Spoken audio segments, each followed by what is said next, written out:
Sa më shumë zhytet në skandale korruptive, aq më thellë e hap Edi Rama thesin e premtimeve boshe.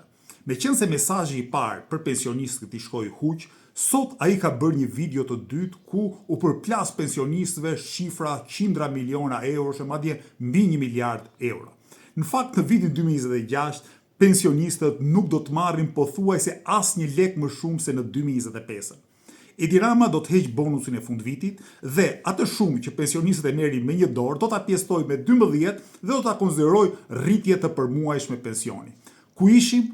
Asgjikundi. Sigurisht Edi Rama thotë që në të ardhmen e largët të gjithë do të hanë me luk floriri, mirë po ne e dim shumë mirë si përfundojnë këto premtime.